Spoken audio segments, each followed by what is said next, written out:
Boa noite, amigos da Rádio Marca Brasil, a rádio que é a sua marca no ar.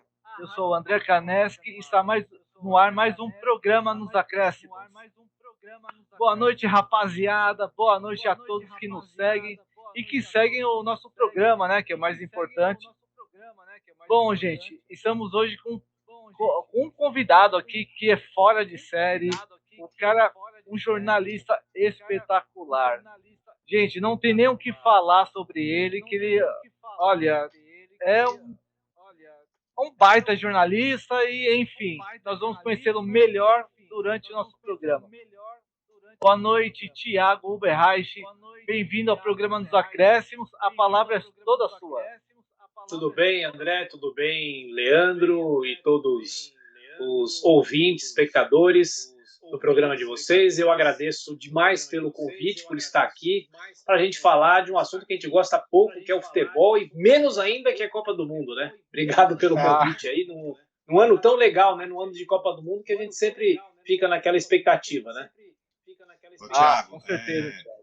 E falando de futebol, se for futebol das antigas, é melhor ainda, né? Fala a verdade. Eu sou suspeito para falar, porque eu sou um fã do futebol das antigas. Eu não sou um saudosista, dizendo que lá era melhor, que os melhores jogadores estavam lá no passado, mas eu acho que os números e as conquistas do Brasil provam que isso realmente era verdade, né?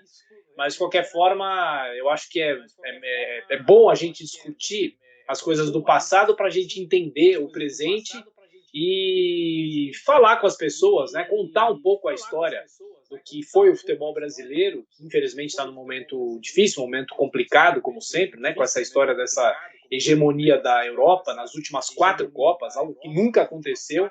E dessa vez eu falei para vocês sobre a espera, né? A espera nesse ano é um pouco mais longa, né? Porque pela primeira vez vamos ter uma Copa do Mundo no fim do ano, quase lá com o Papai Noel. Mas enfim, a gente fica na expectativa mesmo assim. É verdade. Quem sabe Posso falar, André? Antes da gente entrar no fica futebol, à vontade. Antes da gente entrar no futebol, Thiago, fala um pouquinho de você, da sua carreira, porque você é um ícone do jornalismo brasileiro hoje, né, apresentando os maiores telejornais aí, política, sociedade, economia, enfim. Mas tem o seu lado apaixonado pelo futebol que algumas pessoas não conhecem, pessoas que são seus espectadores diariamente até mesmo, né? Então fala para nós dessas duas faces aí do jornalismo na sua vida, como fala um pouquinho da sua carreira também, claro. E do best-seller que você escreveu. Olha, eu digo que os adjetivos são por conta de vocês, né? Não tenho nada a ver com isso, né, em relação a mim, mas olha, eu agradeço muito a vocês pela atenção, pela gentileza. O meu fanatismo pelo futebol, obviamente, vem muito antes de eu virar jornalista, né? Eu, desde moleque, como qualquer garoto, sempre gostando de futebol. Eu vi até um vídeo antigo de vocês, o André com a camisa do Corinthians, né? Eu sou corintiano, cresci corintiano, obviamente, né? E aí eu quis fazer jornalismo pensando no futebol. Lá para os meus 13 anos, eu comecei a ler muito sobre Copa do Mundo, comecei a colecionar muitas coisas sobre futebol. Eu estou falando de 1990, né? Que é um ano que não tinha ainda internet, não tinha celular, não tinha TV a cabo, não tinha nada, né? E lá para 1995 eu prestei vestibular no jornalismo para tentar ser jornalista esportivo. E aí eu entrei na faculdade, eu sou formado pela PUC aqui de São Paulo, mas é o que eu costumo dizer, que a minha vida me levou para outros caminhos, porque eu comecei a trabalhar numa rádio que não tinha transmissão de futebol, que era a Rádio Dourado, que até hoje é a rádio do jornal Estado de São Paulo, mas nos anos 90 era uma rádio 50 milhões de vezes mais destacada do que é Eldorado hoje. E eu comecei a fazer outras coisas, política, economia, apresentar jornais na rádio, e em 2005 me chamaram para ir para a reportagem da Jovem Pan, e eu estou desde 2005 na Jovem Pan, e às 6 eu apresento o Jornal da Manhã, que é o jornal de mais audiência do rádio aqui no Brasil. E nos últimos 2, 3 anos a gente tem esse desafio de fazer um jornal de rádio, mas num estúdio de televisão. E no ano passado a Jovem Pan foi para a televisão também. Então hoje a gente tem uma transmissão multiplataforma, no rádio, na televisão, na internet. E quem me assiste todos os dias de manhã vê eu falando a manhã inteira sobre política, né? Mas eu tenho essa grande paixão que é o futebol, é a história das Copas do Mundo, e você falava sobre o livro, se você me permite mostrar aqui, esse livro aqui da Copa do Mundo de 1970. 1970 o Brasil é tri, a conquista que eternizou a seleção brasileira, e é um livro que conta a história, na minha opinião, da maior conquista esportiva do Brasil, sem nenhum demérito das outras conquistas, 58, 62, 94 e 2002. Aliás, eu já antecipo aqui que nesse ano, até o meio do ano, eu vou lançar mais 2 livros, que é o livro específico sobre a Copa de 58 e o específico sobre a Copa de 62. Eu acho que são histórias que precisam ser contadas para as novas gerações, né? Pô, que maravilha. Tranquilo. Não, ótimo, né? Eu sei que você conhece muitas curiosidades, muita questão de bastidor aí para passar para a gente. Eu queria começar perguntando para você, né? Quando eu era criança, sinto muita saudade desse tempo. Copa de 94. Para mim foi um tempo ali, década de 90. O futebol era incrível, né? Eu era doente, São Paulino roxo, chorava pelo São Paulo e adorava ver a seleção jogar. Eu queria que você comentasse da Copa de 94. Algumas curiosidades, bastidores, algumas coisas assim que eu sei que você sabe muito. Queria que você falasse das surpresas e decepções da Copa. Teve algumas seleções que decepcionaram, como a Colômbia, por exemplo, a Argentina. E o próprio Brasil, que embora tenha sido campeão, não sei se você vai concordar comigo, apresentou um futebolzinho muito pragmático, muito dependente de Bebeto e Romário, do talento deles, né? Não foi aquele futebol que a gente esperava pelo material humano que a gente tinha lá, né? Fala pra gente da Copa de 94 para começar, então. Olha, eu concordo com tudo que você falou, porque para mim a Copa de 94 também é muito marcante, né? Eu costumo dizer o seguinte, que a Copa do Mundo faz parte da nossa memória afetiva. Então todos nós temos uma Copa do Mundo que a gente se lembra, que a gente se recorda, que a nossa família estava na frente da televisão vendo os jogos. E a minha primeira Copa que eu me recordo bem já é a Copa de 86. Eu lembro alguma coisa da Copa de 82, eu nasci em 76, 82 eu lembro um pouco do clima de tristeza da época, o que hoje eu sei dos jogos é o que eu vi depois, dos tapes, enfim. Já de 86 eu lembro bem, né, já tenho uma memória do que foi aquela Copa. 90 é a Copa que eu começo a ler as coisas, né, que eu começo a fazer as pesquisas, que é uma Copa pífia, né? Sem dúvida nenhuma, é a pior Copa que o Brasil fez desde a conquista do tricampeonato, né? E aí a gente chega em 1994. Você imagina, né? Quantas gerações não viram o Brasil campeão até aquela Copa? Não tinham visto o Brasil campeão aquela Copa porque foi uma fila de 24 anos, né? Então essa Copa, para mim, pessoalmente, também é muito simbólica, porque é a Copa que eu estava no terceiro colegial, ou seja, não tinha muitas responsabilidades. A Copa avançou o mês de julho, a Copa acabou no dia 17 de julho, né, durou praticamente um mês. Então, é aquela história, eu estava no fim do primeiro semestre fazendo as provas, depois que eu entrei de férias, eu mergulhei na Copa do Mundo, né? Comecei a gravar os jogos na fita VHS ainda, né? Então, aquela Copa mexe muito com a minha memória, e eu até, quando a Copa completou 25 anos, né, da conquista, eu fiz um texto no Facebook dizendo que aquela foi a última vez que a minha família praticamente esteve inteira junta para assistir um jogo de Copa do Mundo. Então aquela Copa para mim é muito marcante, né?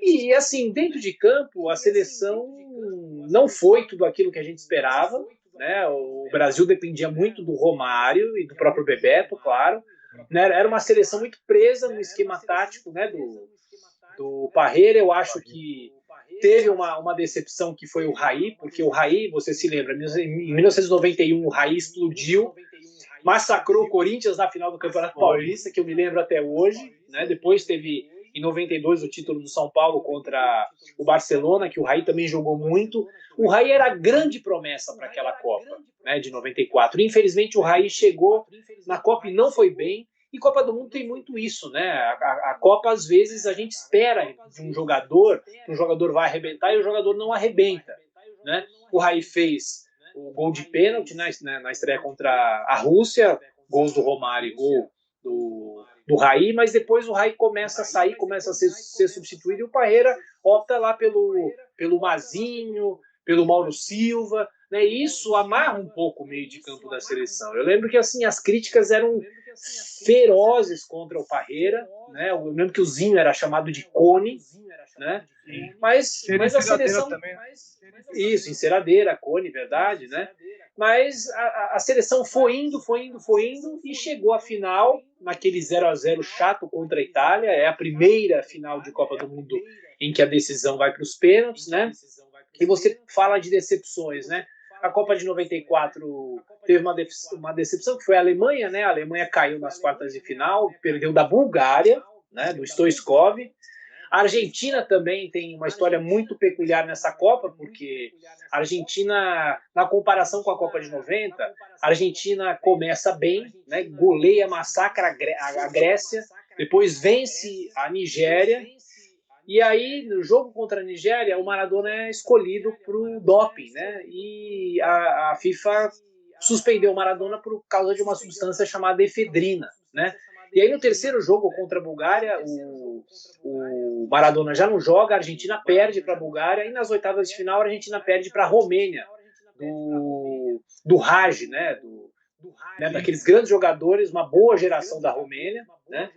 E aí é isso, a Copa de 90 tem o fracasso da Alemanha, o fracasso da Argentina, e a Inglaterra não foi, né? Então o Brasil teve o caminho um pouco limpo, vamos dizer assim, para chegar. Teve o grande jogo, né, que foi a vitória contra a Holanda, que o branco entra no lugar do Leonardo. O Leonardo é expulso contra os Estados Unidos nas oitavas de final, naquele jogo de sufoco lá com os Estados Unidos no 4 de julho, né?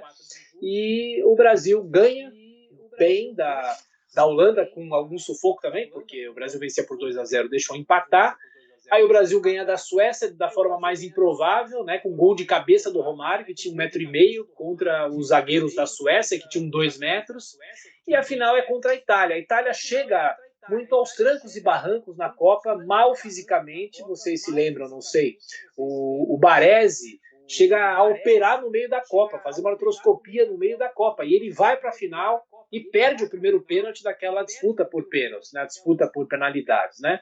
Então é uma Copa muito simbólica, que tem muitas histórias para a gente contar e para a gente falar, né? Uma Copa marcante porque tirou o Brasil de uma fila de 24 anos, né? Tirou um peso das costas de uma geração, né? Que era uma geração boa, né? E só para fechar, uma coisa que me preocupa é o seguinte, né? Se a seleção brasileira nesse ano não ganhar a Copa de 2022, né, não ganhar a Copa no Catar, a fila vai empatar, né? A fila de 5 Copas sem títulos vai empatar, infelizmente, né? Você vê que a situação é difícil da seleção. A gente pode falar dessa Copa também, fazer as apostas de sempre, né? Mas a situação da seleção não é boa, né? Não é boa, infelizmente. Eu acho que vai empatar e vai passar, hein, Thiago? Sei não, viu? Será? Será? Sei lá. Eu torço muito. Eu torço muito para o Brasil ganhar essa Copa. Somos dois então, viu? Porque senão, imagina a decepção que não vai ser. Ô, Thiago, referente, você fala muito no seu livro, né, do O Brasil é Tri, sobre uma trajetória da conquista da seleção 50 anos depois, né? Você acha que a seleção do Tri para cá, ela caiu muito no pragmatismo, sendo que esse pragmatismo leva de 24 em 24 anos os títulos da seleção, ou você acha que não?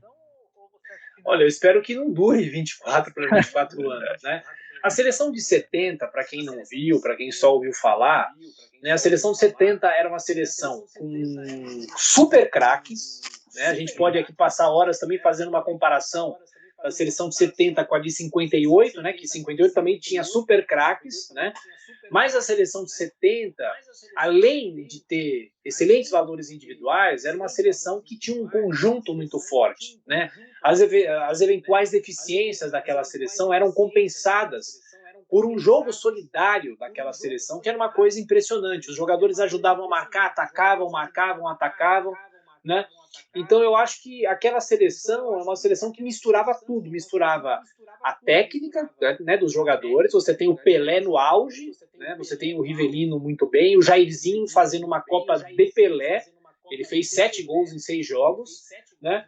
Você tem também uma seleção muito bem preparada fisicamente, foi a seleção com uma preparação física melhor, né? E o Brito, que é o zagueiro do Brasil, foi escolhido o jogador com uma melhor preparação física. Então é uma seleção que junta tudo, né? Aí a partir daí você tem uma seleção de 74 que faz uma Copa trágica, Eu, por uma questão de masoquismo, eu revi recentemente os 7 jogos daquela seleção de 74. É engraçado como você tem bons jogadores, né? Você tem o Leivinha, tem o Rivelino, tem o Jairzinho, mas é uma seleção que faz uma Copa trágica. Por pouco, na estreia, não perde para a Iugoslávia, e no segundo jogo, por muito pouco, não perdeu para a Escócia. Foi jogar contra o Zaire precisando de uma vitória por 3-0. E o Brasil só se classifica porque o Valdomiro fez um gol com o frango do goleiro do Zaire, que era o tal do Casade. Aí depois a seleção melhora um pouco no segundo turno, né, na rodada final, né, mas decepciona, perde da Polônia no terceiro lugar, né, essa é a Copa da Holanda, né. Em 78 a seleção melhora um pouco, mas também faz uma Copa ruim, e aí chega 82, que é a seleção até hoje lembrada, reverenciada por todos, com grandes jogadores, mas é uma seleção que é interessante, a gente fala do pragmatismo, né, e aquela seleção a gente critica porque é uma seleção que não segurou o resultado contra a Itália, né? Aí você tem 86, que é uma geração de 82 mais envelhecida, aí você tem a seleção de 90, que é aquela porcaria que o Lazzaroni inventou, era uma seleção com bons jogadores, e aí a gente vem com a seleção de 94, que é uma seleção muito, muito pragmática, né? Que jogava muito, muito, muito no resultado, né? Mas eu acho que assim, só para fechar essa minha resposta, porque a gente vai falando, a gente vai se empolgando, né? A seleção de 98 Não, valeu. A seleção de 98 é uma seleção que mescla, né, 94 com aquela geração que vai conquistar a Copa de 2002, mas eu acho o futebol da seleção de 98 um bom futebol, claro que tem a derrota na final para a França, né, com a história do Ronaldo, que passou mal, mas a seleção de 2002 é uma seleção que apesar do futebol um pouco mais pragmática, é uma seleção que encanta um pouco mais do que 94. E tanto é que é uma seleção que ganha os 7 jogos, né? Coisa que nunca tinha acontecido. Só a seleção de 70 tinha vencido 6 jogos, né? Numa época que a Copa era com 16 seleções e apenas 6 partidas. E eu acho que essas duas seleções, 94 e 2002, têm que ser reverenciadas também. Não dá para a gente ficar falando só de 58, 62, 70, né? Porque até hoje é a seleção que mais Copas ganhou e é uma seleção que até hoje não foi superada, né? A gente tem o que? A Alemanha ganhou em 2014, que conquistou o Tetra, né? Aí você tem essa Copa de 2018, que foi a França que ganhou. Até hoje, a Alemanha e a Itália não igualaram o Brasil. Isso é muito importante. O Brasil, mesmo perdendo essa Copa agora, ainda vai ter a hegemonia do futebol. Você pode ter um empate, né? A Alemanha pode empatar, a Itália, se for para a Copa, pode empatar, mas o Brasil ainda vai ficar no topo do mundo, né? Enfim, eu acho que a distância que a seleção brasileira conseguiu ter das outras seleções é uma distância muito grande, mas agora a gente tem essa hegemonia europeia, que é uma hegemonia absurda que nunca ninguém viu na história, né? Sim, é verdade. E só, rapidinho, Leandro, só para emendar, né, na construção que o Thiago fez agora, porque assim, só para poder finalizar essa parte, porque a seleção ela ganhou 58, 62 e 70, né? Depois de 70, ela ficou, 24 anos sem ganhar uma Copa e agora está quase mais 24 anos sem ganhar mais uma Copa. Você acha que digamos, de 70 para cá, você acha que os jogadores de antigamente, a condição física deles não era tão boa, né? Porque você via que eles tinham mais corrida do que técnica para o futebol. Ou você acha que os de hoje em dia, a técnica deles, se tivesse antigamente, não teria tanto espaço de tempo assim para ganhar uma Copa?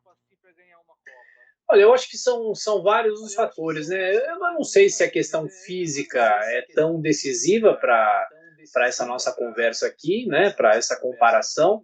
O que eu acho que no pós-70 o Brasil teve ainda uma formação muito grande de jogadores, né? Você pega as escalações A própria seleção de 74, 78, 82, 86. Você tem grandes jogadores que se formaram, né? Agora, você pega a partir de 2006. 2006 é a última grande Copa da seleção brasileira, eu digo do ponto de vista dos craques, né? Você tinha o tal do quadrado mágico, você tinha o Ronaldo. A partir de 2010, você olha a escalação da seleção, você não acredita que alguns jogadores, não vou citar nomes aqui, foram para a Copa e foram titulares, por exemplo. A seleção de 2014, para mim, é uma seleção trágica, né? A seleção de 2018, eu acho que é uma seleção um pouco melhor do que talvez as últimas duas, né?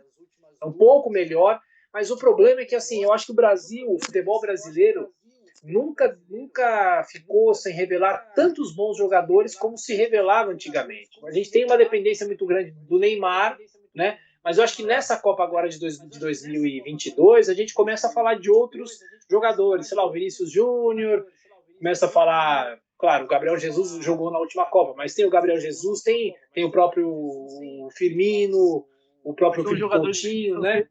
Cuidado também, né, Thiago? Claro, claro. E eles saem muito cedo aqui do Brasil, né? Eles saem muito cedo. E aí eles jogam na Europa. Aí quando vem para a seleção brasileira, talvez não se adaptam ao esquema. É um outro, sei lá, uma outra dinâmica de jogo. E eu acho que diante dessa hegemonia europeia, né? Faz muito tempo que eu defendo, eu não tenho nada contra o Tite, muito pelo contrário, né? A gente tem a nossa memória afetiva do Tite campeão do Corinthians em 2012 contra o Chelsea, né? O Tite é um excelente treinador, eu acho que ele mudou um pouco o estilo de jogo dele, mas eu sou um defensor de um técnico estrangeiro. Mas que se depender da CBF, não vai acontecer absolutamente nunca, né? A tal da soberania do futebol, enfim, né? Mas eu acho que o Brasil tem chances nessa Copa. É uma Copa no fim do ano, é uma Copa que acaba mexendo um pouco com o calendário, né, dos jogadores, né? Vai ser uma coisa diferente, né? Será que o Papai Noel vai trazer dentro do saco a Copa do Mundo? Eu espero, né? Quem sabe, né? Quem sabe a gente comemore o Natal com a conquista do Hexa, né? Mas assim, tudo é obviamente possível. Vai lá, Leandro. Então, vou fazer umas perguntas referente ao passado ainda, mas quando a gente era mais criança, década de 80, 90 ali, a grande birra da torcida com a seleção era a seguinte: a gente tinha uma infinidade de craques no Brasil, né? A gente tinha grandes nomes aqui. Cada time grande tinha pelo menos uma estrela, um protagonista. E aí a gente ficava doido porque a seleção brasileira só estava cada vez mais com os caras da Europa, com quem jogava na Europa. Então tinha muito craque para pouca seleção. Hoje é extremo oposto. O futebol brasileiro tá terrível de assistir, né? Nem se compara ao que era no passado. O próprio Miller outro dia comentou, não sei se foi no SBT, que é até uma covardia comparar os jogadores de antigamente com os jogadores de hoje. Eu concordo com ele. O que você acha que dá para esperar da seleção assim? Porque, como você mesmo disse, é muito dependente do futebol do Neymar. Ele carrega esse peso aí, não deve ser fácil mesmo carregar esse peso, né? De dar espetáculo, e também naquele tempo a gente ficava nervoso porque queria ver o Brasil ganhar, e mesmo quando dava espetáculo e não ganhava, a gente ficava chateado. Hoje a gente está vendo o Brasil muitas vezes ganhar a Olimpíada, ganhar títulos que não tinha, e fica nervoso porque não vê o Brasil jogar bola mais.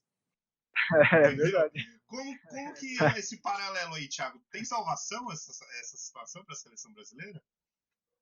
Olha, eu concordo com você. Eu acho assim, né? A seleção carece de craques, né? Mas a gente tem que lembrar o seguinte: né, você fala quando era criança lá nos anos 80 e tal, mesmo com tantos jogadores. Tô vendo, viu? Mesmo com tantos jogadores, a seleção não ganhou 5 Copas, né? E cada Copa é um drama. Perdeu a de 82, perdeu a de 86 nos pênaltis, perdeu a de 90 naquele fiasco do Lazzaroni, né? E assim, a conquista de uma Copa é uma conquista difícil, né? É uma história difícil. Eu acho que assim, a seleção teve 3 Copas seguidas chegando na final, que foram as Copas de 94, 98 e 2002, numa boa geração, né, numa geração que eu acho que quebra um pouco dos paradigmas, né, porque o Brasil foi para a final, né, mas eu acho assim, tem solução? Tem, porque os jogadores são bons, né, são jogadores, os que jogam na Europa, eles têm a noção do futebol europeu, mas eu acho que o nosso problema é um problema que vem mais da base, né? Um problema que é econômico, né? Porque a gente fala muito do futebol brasileiro, que não investe, que revela pouco, né? Mas a gente tem na outra ponta uma Europa que investe, que tem uma situação financeira melhor, né, do que do Brasil. O Brasil passando por crises políticas, enfim, né? A gente lembra da Copa de 2014, né? Uma Copa muito marcada pela questão da corrupção. É uma Copa muito marcada, a gente se lembra, na final a Dilma foi vaiada, né, pelo público, né? Aliás, eu tenho uma inveja da Dilma porque ela colocou a mão nessa taça aqui, ó.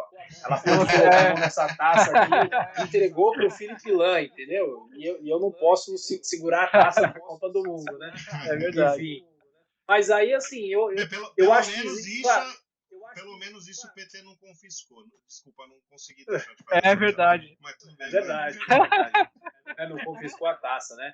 Mas assim, eu acho que a seleção chega num momento melhor para essa Copa de 2022 do que chegou, pelo menos nas duas últimas Copas, eu acho, né? Tudo bem que em 2014 a gente ficou na expectativa porque a seleção estava jogando em casa, né? E recentemente também, num exercício de masoquismo, eu vi a estreia da seleção contra a Croácia, né? Não é uma estreia ruim, não é uma estreia ruim. Aí depois o Brasil empata com o México, ganha do time de Camarões por 4-1 lá em Brasília, né? Depois tem aquela tragédia contra o Chile, né? Ganha da Colômbia pelos 2-1 e aí perde para a Alemanha daquele jeito que a gente, né, esse jogo devia ser proibido a gente poder falar dele, né? É verdade. Mas então, eu acho que em 2022 o Brasil chega melhor, acho que chega melhor, e eu tenho uma impressão que, assim, a gente viu o fiasco da Alemanha na Copa passada, eu tenho uma impressão que as seleções europeias não vêm na melhor forma. Eu tenho uma sensação, isso é uma sensação que eu tenho, que as seleções europeias não vêm na melhor forma, eu acho, né? Talvez a Inglaterra um pouco melhor, mas a Inglaterra tem todo aquele trauma de Copa do Mundo, a gente viu na Euro também que não deu, né? Você tem a Itália, sempre a Itália, mas pode ser que a Itália fique fora outra vez, né? Itália e Portugal, não é isso? Uma das duas não vai, né? Agora, eu acho assim, eu aposto muito na França, né? O que o Mbappé jogou outro dia, né? Terça-feira. Na terça, né? Na Champions, né? É uma coisa assustadora, né? E é um jogador muito jovem, né? Enfim, o Brasil agora virou trauma, né? Com equipes europeias, né? Desde 2006 só perde para as seleções europeias, perdeu para a França em 2006, em 2010 foi eliminado pela Holanda, 2014 pela Alemanha, 2018 pela Bélgica, né? A Bélgica eu acho que vem bem, mas eu acho que já vem um pouco passado o fio, né? Como a gente costuma dizer, né? Porque seria a terceira Copa dessa geração, né? A primeira foi 2014. Enfim, eu tenho uma boa expectativa da seleção. Quem sabe haja uma surpresa, quem sabe o Neymar coloque a cabeça no lugar, o Tite não seja tão teimoso, né? E tenhamos alguma surpresa, né? Quem sabe. Tá Ô, ótimo, Thiago, segue, André. não, rapidinho. Em questão da Copa de. Relacionado à Copa de 2014 aqui no Brasil. A seleção ela estava jogando bem até com o Neymar em campo e tudo mais. Lógico que tinha as suas dificuldades no ataque para fazer os gols. Você acha que assim na Copa de 2014, por ser aqui no Brasil, criou-se também muita expectativa, uma expectativa até muito forte, hein, por estar jogando em casa, na seleção brasileira. E sobre a expectativa, juntando muito com a Neymar dependência da seleção, você acha que depois que contra o jogo, respectivamente contra a Colômbia, em que o Neymar saiu machucado com a lesão na coluna e tudo mais, você acha que o Brasil contra a Alemanha ficou um time muito abalado com a saída do Neymar, da forma que ele saiu de campo e que ele não ia voltar mais para campo na final. Você acha que a seleção abalou muito os ânimos da seleção para ter aquela catástrofe, né, de 7-1 para a Alemanha? Eu acho que sim. Eu acho que aquela seleção tinha uma pressão muito grande, é óbvio, né? Porque é uma Copa em casa, né? Tinha uma pressão muito grande. Eu acho que a gente tem lá um Filipão defasado, né? Um Filipão ultrapassado. Tanto é que eu acho a escalação que ele fez contra a Alemanha uma escalação trágica. Ele jamais tinha que ter posto o Bernard, simplesmente colocado o Bernard no lugar do Neymar. Simplesmente isso, né? Eu acho que ele tinha que ter montado melhor. Mas eu acho assim, a seleção estava muito abalada psicologicamente desde antes, eu acho. O jogo contra o Chile é o maior exemplo disso, né? Eu outro dia estava comentando, se o Brasil tivesse perdido para o Chile nas oitavas de final, tudo bem, teria saído um fracasso dentro de casa, uma tragédia, mas a gente nunca ia ter um 7-1 para a Alemanha, né? Então eu acho assim, eu acho que a saída do Neymar também abalou a seleção, porque comparando 14 com 18, eu acho que a dependência do Neymar em 14 era muito maior, né? Engraçado, né? O futebol dá muitas voltas, né? O Hulk era muito contestado em 2014. E agora ele vivendo uma boa fase, né? As pessoas até falam que ele merecia talvez a chance na seleção para jogar, talvez a Copa de 2022. O futebol é assim. Aí você tem em 2014 o Fred que não fez nada na Copa, né? Mas é interessante assim, um ano antes, quando o Brasil ganhou a Copa das Confederações, jogando bem, ganhando da Itália, ganhando da Espanha na final, aquilo deixou a torcida muito na expectativa, né? Mas o futebol é dinâmico. O futebol de um ano atrás não é mais o mesmo futebol que hoje, né? Então, as equipes europeias foram se armando, se mobilizando, melhorando. A própria Alemanha. A Alemanha investiu muito, né, na formação de jogadores, né? A estrutura da Alemanha foi muito grande, né? Mas e assim, aquela história, o futebol é futebol. A Alemanha podia ter perdido a Copa para a Argentina também, né? O Messi perdeu gols, a Argentina perdeu gols. O futebol é muito dinâmico também, né? Se a Alemanha tivesse perdido a Copa, talvez o 7-1 foi um fiasco. Esse fiasco nunca ia ser apagado, né? Mas aí ficou aquela coisa, o Brasil perde da Alemanha, mas a Argentina é campeã, entendeu? Então o futebol tem muito dessa coisa também. Mas eu acho que é isso. Aquela seleção de 2014 teve muitos problemas psicológicos, a história do Thiago Silva chorando, Davi Luiz também, né? Enfim, espero que eles sejam melhores agora. Acho que sim, teve também, né? Teve também. Teve um pouco de presunção, estamos aqui em casa, somos os melhores, né? País do futebol. Enfim, teve também. Sempre pesa um pouco essa coisa da camisa, né? Também.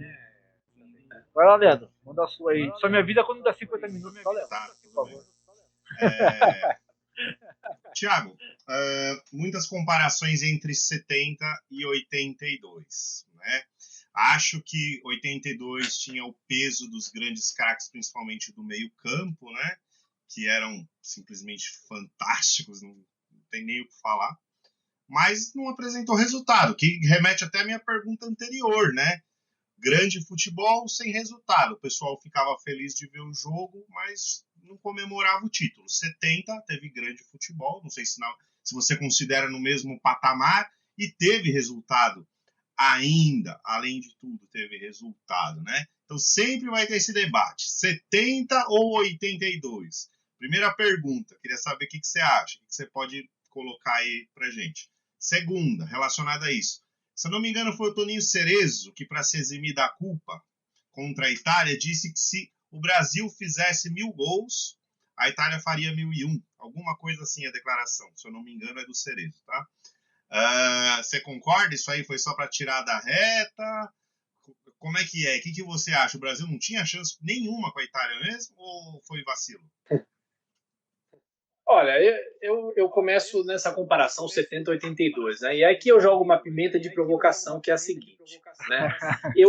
Eu acho difícil você comparar seleções de períodos diferentes, né? Então, obviamente, a geração de 70 já não existia mais em 82, isso é óbvio, né? O futebol em 82 já era um futebol muito mais negócio, né? A Copa de 82 é a Copa que o Avelange conseguiu ampliar de 16 para 24 seleções, né? Começou a virar um caça-níquel, aquela coisa da propaganda na camisa, enfim. O Falcão já jogava no exterior, então você tinha uma dependência já de jogadores do exterior. Mas eu pergunto para vocês o seguinte, né? Em relação, eu volto um pouco lá atrás, em 1958. Assim que o Brasil ganha a Copa 58, aí lendo muito sobre isso, eu chego à seguinte conclusão. O futebol é o melhor embaixador do Brasil, certo? Futebol é que projeta o Brasil no exterior, né? Antes disso, só fracassos, né? Derrota em 50, derrota em 54. Eu não digo que o Brasil ganhou as três Copas, por causa de um jogador só. Mas nós temos o surgimento de um sujeito chamado Pelé, né? O Pelé surge em 1958, né? Ele começa a jogar na seleção em 57, mas em 58 ele surge, e aí todos os complexos do Brasil começam a ir por terra, né? Você tem, claro, Pelé, Garrincha, Didi e outros jogadores. Em 62 o Pelé se machuca, não joga toda a Copa, mas o Garrincha joga por ele e pelo Pelé, né? Então eu acho o seguinte, a seleção de 70 é uma seleção imbatível porque você tem um cérebro chamado Pelé.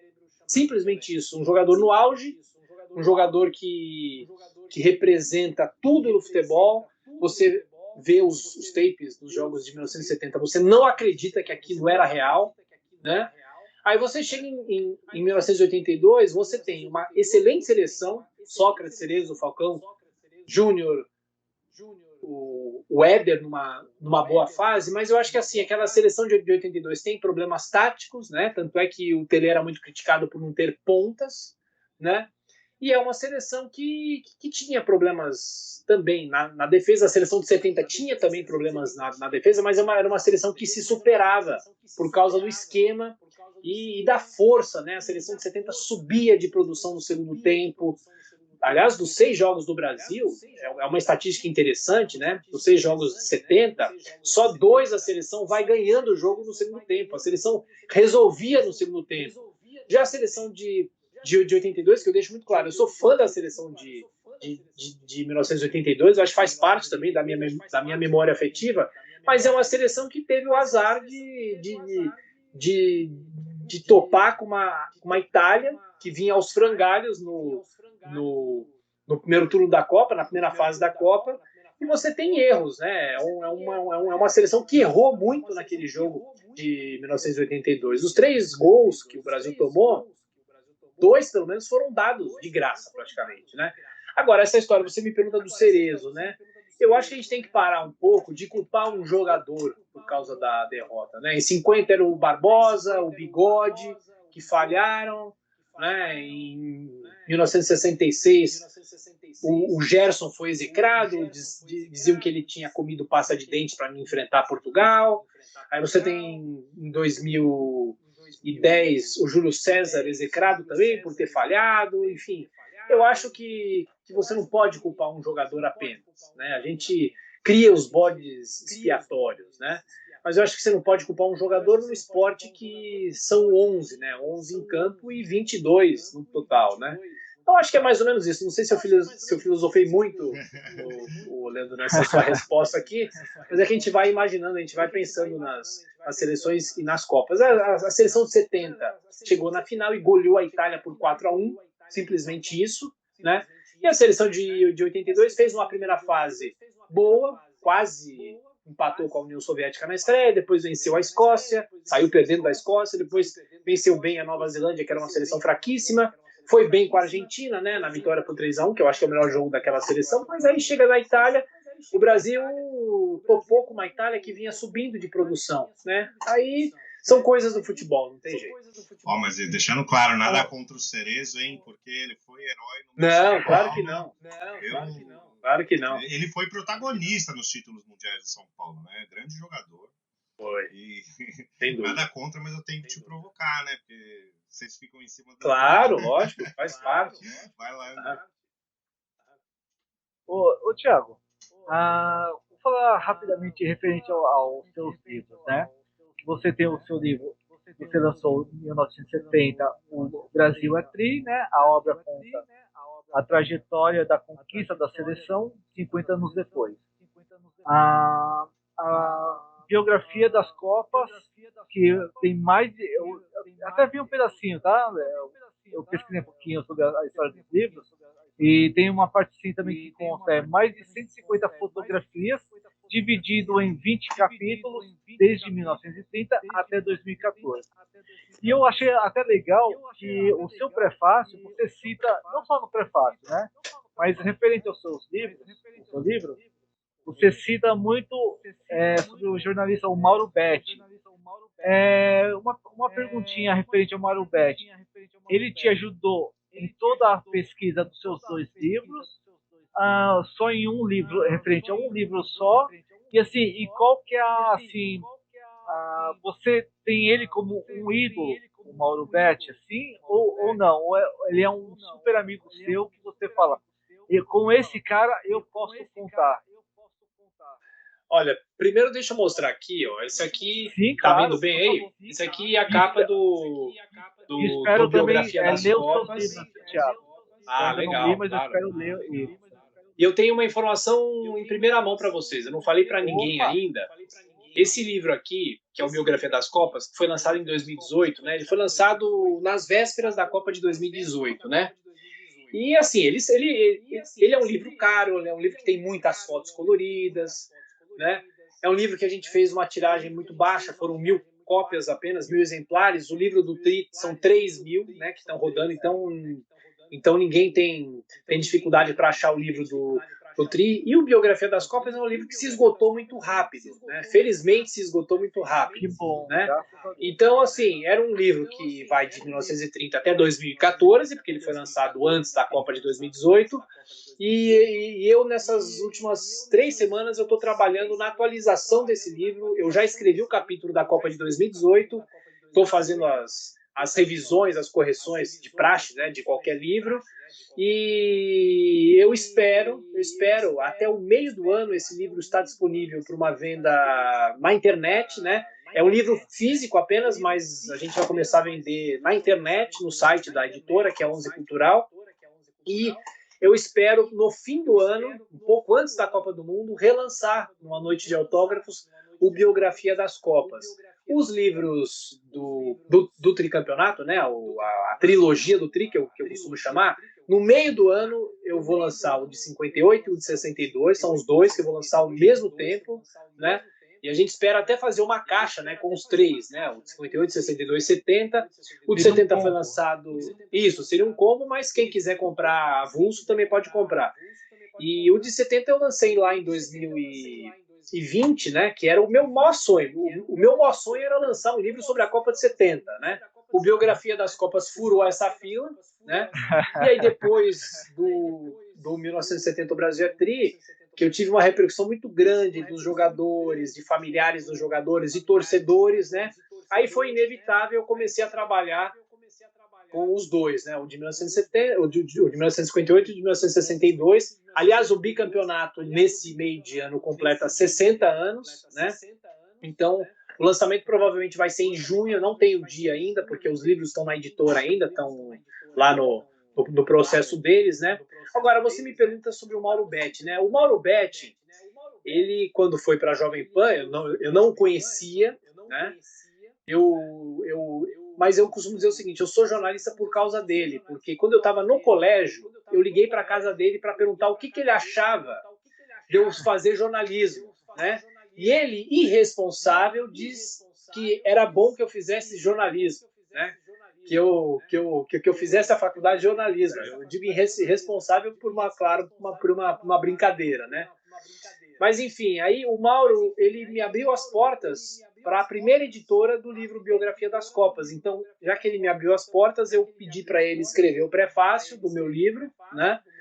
E dos outros 2 livros, ele escreve a contracapa, né? Ele tem participação na contracapa. Eu sou um pesquisador que atua muito sozinho, né? Eu não tive muita ajuda de outras pessoas, né? Então, respondendo a sua pergunta, não tive muita ajuda do Mauro, né?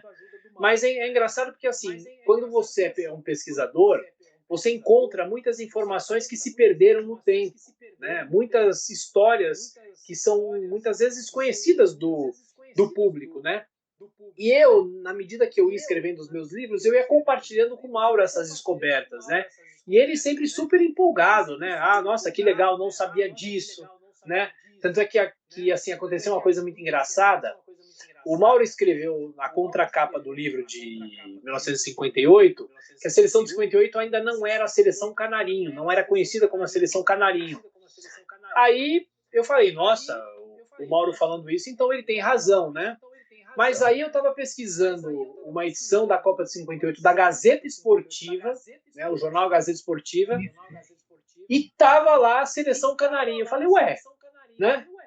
Aí eu mandei para o Mauro, falei, Mauro, olha isso aqui, né? Aí ele falou, meu Deus do céu, também não sabia. Então são coisas que a gente vai descobrindo juntos, né? Sim, quando você faz uma pesquisa. Então em 58 era comum já, pelo menos a imprensa de São Paulo, de chamar a seleção de seleção Canarinho, né? E pelas pesquisas que eu fiz, pelo menos os jornais do Rio não tinham esse hábito, né? Então você tem muito desse bairrismo, São Paulo, Rio de Janeiro. Então as coisas que a gente vai descobrindo, a gente gosta de compartilhar com os amigos, e no caso do Mauro Betti, que você me perguntou, André. Ah, beleza. Vai lá, Leandrão. Opa. É uma pergunta rapidinha antes da próxima. Qual é o seu time do coração? Pode falar? Eu sou corintiano, né? Sou corintiano. Ah, moleque! Sou corintiano. Sou corintiano, para mim, deixa eu falar para vocês. Para mim, o melhor time do mundo tem essa escalação aqui. Posso dar a escalação? Não. Vai em frente. Tobias, Zé Maria, Moisés, Ademir e Vladimir, Russo, Basílio e Luciano, Palinha ou Vaguinho, Geraldão e Romeu. 13 de outubro de 77, o maior título da história. 77, exatamente. O Corinthians saiu da fila depois de 22 anos. É maldade quem fala que o Corinthians estava na fila há 23 anos, porque o título de 54 foi em janeiro de 55. Então, ainda não tinha completado o período de 23 anos. Poxa, eu sou corintiano. Achei um defeito seu, hein, finalmente. Já gosto de você de graça, viu, Thiago? É isso aí. Muita gente fala que é meu defeito, viu? Não, eu gosto de você de graça por causa disso, viu, Thiago? Então, Thiago, aí seguindo em frente, 98, né? Uma grande decepção foi o Romário ser cortado da seleção. Eu, particularmente, Leandro, né, nunca vi, não vi um jogador mais decisivo que o Romário. Para mim, a amarelinha nunca pesou para ele, cara que nunca pipocou, incrível, centroavante sensacional. Ele foi cortado, né? Eu acho que foi errado até, ele poderia estar recuperado para a segunda fase da Copa e seria decisivo, inclusive, né? O que você acha? Romário faria diferença? Dava para brigar com a França, com o Romário em campo? O que você acha? Ah, claro que dava. Eu sou fã do Romário, de carteirinha, e eu sou fã do Ronaldo, né? Na minha geração, eu peguei um pouco do Zico ainda, né? Então eu vi o Zico, só que eu acho que o Romário e o Ronaldo Fenômeno, para mim, são os dois maiores jogadores que eu vi atuando na área, né? O Ronaldo talvez com uma habilidade um pouquinho maior, né? Que era mais driblador, talvez, né? O Romário era mais finalizador dentro da área, né? Eu também acho um erro, né? O Romário ter sido cortado, e eu acho que o Romário não foi cortado apenas por questões físicas, né? Eu acho que tem problemas com o Zagallo, tinha problemas com o Zagallo, com a comissão técnica, e eu me lembro muito bem, aí vem a memória, né? Eu lembro já durante a Copa, né? O Romário praticamente recuperado jogando futebol aí na praia, né? Então, é claro, o Romário seria decisivo. Agora, como que seria uma seleção com o Romário e Ronaldo, né? Eles jogaram muitas vezes juntos, né? Eu lembro até um jogo contra o México, que o Brasil goleia por 4-0, um jogo fantástico, acho que foi em 97, se eu não me engano, né? Mas eu acho assim, o Romário faria toda a diferença, assim. Aquela seleção da França, a gente tem que fazer muita justiça, né? A gente costuma falar que as derrotas do Brasil são sempre injustiças, né? Mas aquela seleção da França é uma seleção muito boa, né? E tinha o Zidane, que é um dos jogadores mais impressionantes que eu vi na minha vida. Para mim, a partida que o Zidane faz contra o Brasil na Copa de 2006 é uma das maiores atuações individuais de um jogador, né? Então, eu acho que assim, o Romário faria muita diferença e podia ter ajudado. Obviamente que a gente não vai saber nunca se o Brasil perderia a Copa ou não, tendo o Romário dentro de campo, né?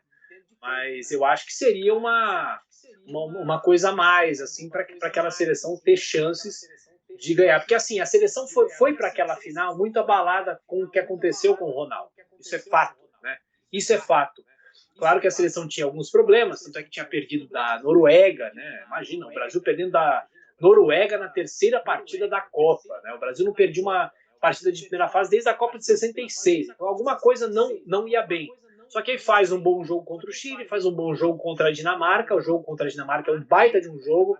Você tem um outro jogador que é o Rivaldo, né? Que muitas vezes é esquecido porque ele fica fora dos holofotes, né?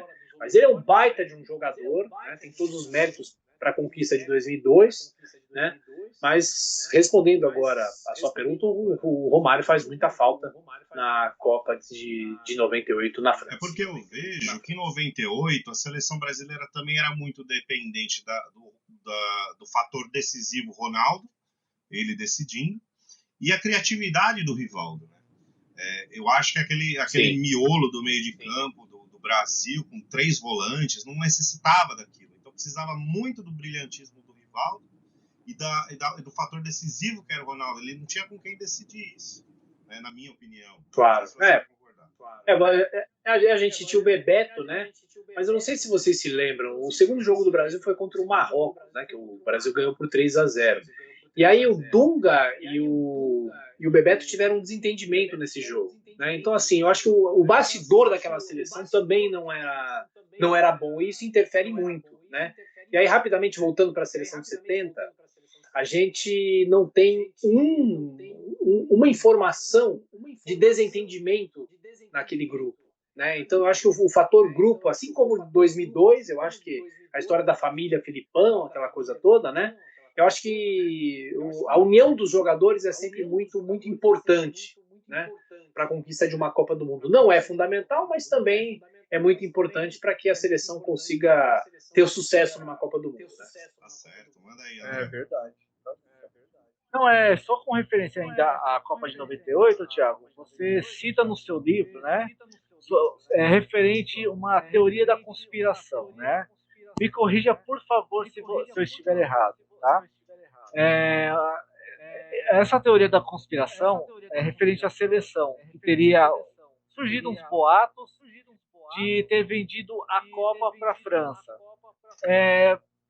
Até que no meio desse boato também eu li mais ou menos por cima também que a França teoricamente estava em uma suposta crise política e financeira. Me corrija se estiver errado, por favor, tá?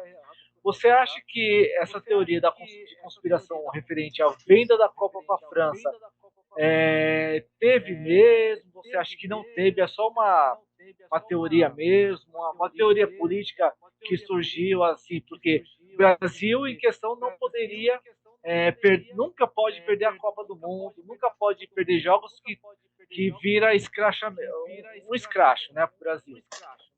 Você acha que o Brasil vendeu mesmo a Copa, não vendeu? É apenas uma teoria, não é? O que você acha sobre esse tema? Olha, André, eu odeio teorias da conspiração, né? A gente tem a história também que a Nike teria mandado o Ronaldo ser escalado, aquela bobagem toda, né? Eu acho isso uma bobagem, né? Como é que você vai... Vamos combinar. São 32 seleções, né? O Brasil vende a Copa para a França, né? São 32 seleções. Como é que você vai combinar com 32 grupos com, assim, vendeu a final, né? Assim, isso é bobagem. Em troca da Copa de 2002, não existe isso, né? Como é que você vai combinar com jogadores? A gente tem um exemplo, né? Um exemplo na história, que o Peru entregou o jogo para a Argentina na Copa de 78, né? E mesmo assim, né, você tem uma divisão entre aqueles jogadores. Tem gente que nega até hoje, tem outros que falam mais abertamente. Então, assim, é muito difícil no futebol você combinar resultados, você combinar jogos, enfim... né? Eu acho isso uma tremenda bobagem. E a França, né? Eu acho que a questão política da França na época, né? Com o Jacques Chirac e tal, né? Se era o Jacques Chirac, talvez eu esteja enganado, né? Eu acho que assim a França não teve, na questão política não teve qualquer interferência da França. A França tinha uma excelente seleção, né? Era um bom grupo, né? E foi ganhando dentro de casa, enfim, né? Chegou bem na final da Copa do Mundo, ganhou da Croácia e na final fez 3-0 em cima do Brasil. E dane-se que o Ronaldo não estivesse bem, eles não queriam saber disso, né? Foi a maior derrota até então da seleção brasileira. A seleção brasileira nunca tinha perdido um jogo de uma diferença de 3 gols, pra vocês terem uma ideia, né? Então, eu acho essas teorias conspiratórias uma bobagem. Bobagem pura. Mas, Beleza. Thiago, fala rapidinho pra gente aí. Copa de 2006, o que aconteceu? Uma constelação, seleção brasileira, Adriano Sim. Imperador, sim, jogando muito, Ronaldo também estava numa fase boa, e os outros, né, que a gente conhecia sempre, Cafu, Dida, Roberto Carlos, é uma seleção incrível, recheada de craques, Kaká, sim, um monte de gente. O que aconteceu com o Brasil? Quem vê também a Copa das Confederações de um ano antes, né, que o Brasil massacra a Argentina e ganha a Argentina por 4-1, acha que o Brasil ia massacrar também na Copa, né? Mas a questão é a seguinte, é o que eu falei para vocês lá atrás, né? A Copa do Mundo é um momento, né? Eu acho que o Ronaldo estava numa fase razoável, não tão boa quanto 2002. Eu lembro a imprensa inúmeras vezes criticando o peso do Ronaldo, se o Ronaldo estava gordo, mais de 100 quilos, tal. Eu achei que ele não estava numa fase tão exuberante assim. O próprio Ronaldinho Gaúcho, o Adriano mais ou menos, mas o que eu acho assim, eu acho que aquela Copa sim teve muita vaidade, né? Tem muitos relatos, a concentração da seleção era em Vegas, né? Vegas, né? E se falava muito, né? De noitadas, enfim, de pouca união dos jogadores, né? Algumas vaidades. Eu acho que isso atrapalhou muito o Brasil e o Brasil pegou uma França, né? Uma França que vinha numa ascendência dentro da Copa, se deparou com um Zidane jogando tudo, né? E perdeu por 1-0 apenas, né? Com 1-0 apenas, né? Com a história que aí também execraram o Roberto Carlos, que estaria arrumando a meia, né? No gol, né? Enfim. Mas eu acho que assim, aquele grupo não encaixou, né? Penou na estreia para vencer a Croácia, depois venceu a Austrália por 2-0. E aí, no único jogo que jogou razoavelmente bem, que o técnico da seleção muda um pouco a Parreira, né, o Zagallo, eles mudam um pouco a seleção. O Brasil vence o Japão por 4-1, saiu perdendo, mas venceu por 4, com o Juninho Pernambucano, aquela coisa toda. Aí tem a vitória nas oitavas de final, né? Depois a derrota nas quartas. Então, né, nas oitavas é o jogo que o Ronaldo, né, faz o último gol dele na história das Copas do Mundo, né, contra a Gana, né? E aí, enfim, aí o Brasil naufraga contra a França. Eu acho que a seleção não encaixou, o tal do quadrado mágico não funcionou. Você não acha que teve o fator Parreira de novo? Isso. Parreira de 94? De novo? Eu não sei, assim, acho que não, né? Eu acho que o Parreira até que fez o que tinha que fazer. Ele tinha que escalar, né, os craques, né? Mas é aquela história. O treinador muitas vezes ele teme também, assim, acho que a função de um técnico na Copa do Mundo também não é fácil, né? Se ele escala os jogadores que não têm tanta experiência, ou não são os jogadores tão badalados, ele perde a Copa do Mundo, aí ele é execrado. Aí se ele perde a Copa do Mundo com os melhores jogadores, ele também é execrado. Né? Então acho que é melhor perder a Copa com os melhores, entendeu? Assim, você imagina se ele coloca o Juninho Pernambucano e tira, sei lá, o Ronaldinho Gaúcho. Ele ia ser execrado. Né? Mas enfim, eu acho que aí tem um componente do futebol também. É verdade.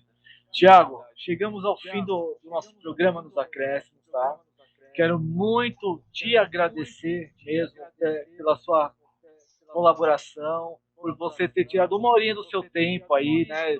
Você, meu, se acorda muito cedo, né, para ir pra rádio, pra Jovem Pan, tudo mais. Agradecer mesmo de coração você, cara. E o que você precisar do nosso programa, estamos aí, tá? Estamos à sua disposição, o que precisar. E se você puder compartilhar com seus grupos, amigos, família, periquito, papagaio aí o nosso programa, a gente agradece muito. Aí isso vai fazer a gente crescer. E se você quiser deixar suas palavras, redes sociais, fique à vontade. Eu só queria agradecer a vocês dois pela atenção, pela gentileza comigo. Eu que estou à disposição de vocês sempre. Sempre que vocês quiserem me chamar, eu estou à disposição aí para a gente bater um papo, para falar de futebol. Quem sabe esse ano ainda, até lá, lançamento dos livros do meio do ano, a gente volta a fazer essa resenha, como a gente gosta de dizer, né? É isso aí. Questão de ir. Claro, então assim, eu vou avisar e assim, as pessoas me seguem, né? Só eu cito mais o Instagram, né? Que é a plataforma que eu posto mais coisa, mais foto, né? Que é o Thiago Berreich, UBERREICH. Lá tem todas as informações, enfim, os livros também são. O de 1970 é vendido na internet, é só digitar lá 1970 o Brasil é tri. Né? Então eu agradeço muito a vocês pela atenção, pela gentileza, eu desejo sucesso para vocês, né? Sigam nessa trilha aí, né? No jornalismo, enfim, no que vocês tiverem vontade de fazer, e eu estou sempre à disposição. Muito obrigado por todos que nos assistiram também, e um grande abraço, e eu estou à disposição sempre, eu repito, um abração, valeu. Leandro, suas considerações finais? Eu só agradeço. Um momento de muito aprendizado aqui. Hoje eu não acompanho mais futebol, acho que está muito enfadonho, mas falar do futebol do passado, dos grandes craques do passado, é remeter a um tempo assim incrível das nossas vidas, né? Sem esse politicamente correto, sem toda essa coisa assim. Foi uma época maravilhosa e, cara, obrigado, Thiago. Uma aula aqui pra gente. Muito obrigado mesmo. Que é isso. Leandro e André, muito obrigado a vocês, tá? Um abração, estou à disposição sempre. Valeu. Beleza, Thiago.